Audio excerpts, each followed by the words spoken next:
Salut à tous et bienvenue sur cette nouvelle vidéo. Aujourd'hui, je vais vous parler des conditions du recours pour excès de pouvoir.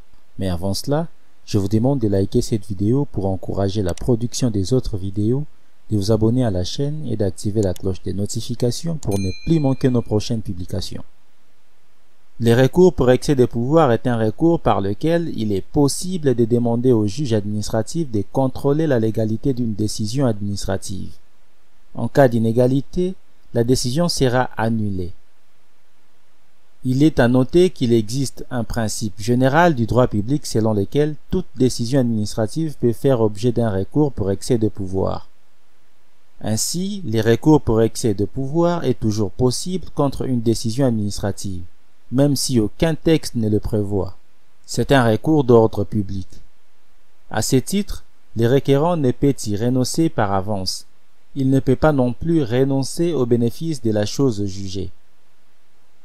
Un acte pourra être déféré au juge administratif par la voie du recours pour excès de pouvoir si plusieurs conditions sont réunies. Ces conditions ont trait à l'acte en lui-même et au requérant. Il faut également respecter un certain délai pour agir.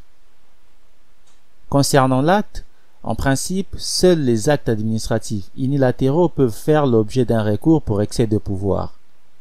Pour rappel, un acte administratif unilatéral est un acte juridique émanant d'une autorité administrative destinée à produire des effets juridiques, c'est-à-dire des droits et des obligations.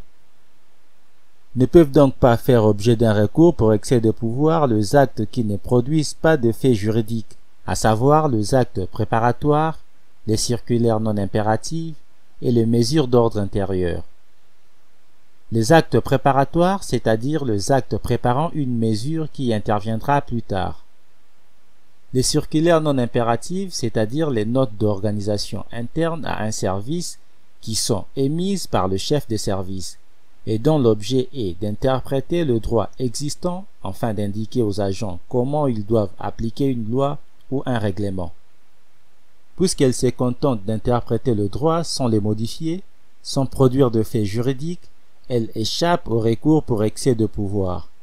En revanche, les circulaires qui donnent une interprétation impérative et pas simplement indicative du droit existant peuvent faire l'objet d'un recours pour excès de pouvoir. Les mesures d'ordre intérieur, c'est-à-dire les mesures internes à l'administration concernée, et qui sont de faible importance pour leur destinataire. Le champ d'application est plus restreint qu'auparavant, mais elle subsiste dans les institutions où le pouvoir disciplinaire est important, comme la prison, l'armée, l'école, etc. Par exemple, une punition infligée à un élève est une mesure d'ordre intérieur. Si le principe est que les actes dépourvus de faits juridiques ne peuvent pas faire l'objet d'un recours pour excès de pouvoir, il existe toutefois des limites. En particulier, les actes de droit souple prononcés par les autorités de régulation, par exemple l'autorité de marché financier, peuvent faire l'objet d'un recours pour excès de pouvoir s'ils sont de nature à produire des effets notables, notamment de nature économique ou ont pour objet d'influer de manière significative sur le comportement de personnes auxquelles ils s'adressent. Ces actes peuvent être des avis, des recommandations, des propositions, etc. Concernant les requérants, il doit justifier d'un intérêt à agir. Autrement dit, l'acte doit lui faire grief tel un acte décisoire fait grief d'une décision qui modifie par elle-même la situation juridique d'une personne. On peut citer quelques exemples, notamment le fait pour un requérant d'être contribuable communal suffit à lui donner un intérêt pour attaquer les mesures à caractère financier ou fiscal intéressant la commune. De même, le fait d'être usager d'un service public suffit pour attaquer les mesures d'organisation et de fonctionnement du service public en question.